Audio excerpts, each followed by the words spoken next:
আসসালামু আলাইকুম everyone, welcome back. আজকে আমি আপনাদের সাথে শেয়ার করব বাচ্চাদের জন্য চিকেন ফ্রিটার রেসিপি। আশা করছি আপনাদের ভালো লাগবে। এখানে আমি কিছু সবজি নিয়েছি, শীতের সবজি, পেঁয়াজ এবং কাঁচামরিচও নিয়েছি।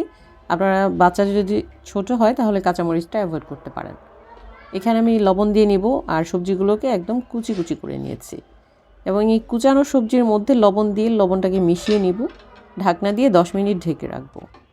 অন্যদিকে একটা মিট চপারের মধ্যে আমি 1 কাপ চিকেন ব্রেস্ট দিয়ে নিয়েছি। এখন এই হাড় ছাড়া মাংসটাকে আমি কিমা বানিয়ে নেব। কিমা বানানো হয়ে গেছে।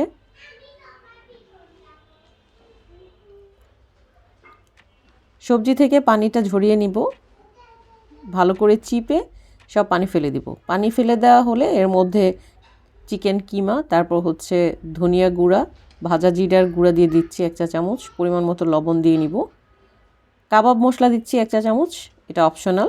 আদা রসুন বাটা দিয়ে দিয়েছি 1 চা চামচ, হাফ চা চামচ কালো গোলমরিচের গুঁড়া, 2 টেবিল চামচ ময়দা দিচ্ছি। আপনারা ময়দার পরিবর্তে এখানে ব্রেড ক্রাম্ব দিতে পারবেন। 2টা ডিম দিয়ে নিচ্ছি। এখন সব কিছুকে খুব ভালো করে মিশিয়ে নিব। মেশানোটা যত ভালো করে মেশানো যায় ততই ভালো। আর সবজিগুলোকে আপনারা চাইলে কিমার মতো করে একসাথে ফুড প্রসেসরে দিয়ে আপনারা কিমাও করে নিতে পারেন। সব কিছু মিশানো হয়ে গেছে। এখন আপনারা চাইলে এই মিক্সটাকে ফ্রোজেন করে রাখতে পারবেন বিভিন্ন নিজেদের ইচ্ছে মতো শেপে। একটা প্যানের মধ্যে তেল গরম করে আমি এরকম বল বল করে এই ফ্রিটারগুলো দিয়ে দিচ্ছি। সাইজ এবং এটার শেপটা হচ্ছে টোটালি আপনার নিজের পছন্দ মতো যে কোনোভাবে দিতে পারবেন। আর ভাজার ক্ষেত্রে ভাজতে হবে একদম অল্প আছে। 5 মিনিটের জন্য একটা পাশ ভাজার পর উল্টে দিতে হবে। আর আমি এখানে শ্যালো ফ্রাই করছি খুবই কম তেলে। সব মিলিয়ে 10 মিনিটের মতো লাগে উল্টে পাল্টে এটাকে এইভাবে ভেজে নিতে হবে।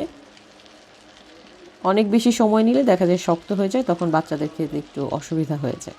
সেজন্য এটা যখন সফট থাকবে সে অবস্থায় এটাকে উল্টে পাল্টে ভেজে নামিয়ে নিতে হবে।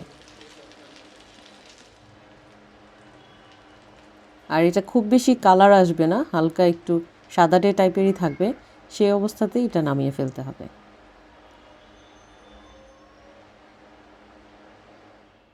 নামানো হয়ে গেলে গরম গরম পরিবেশন করতে হবে পছন্দ মতো সস দিয়ে।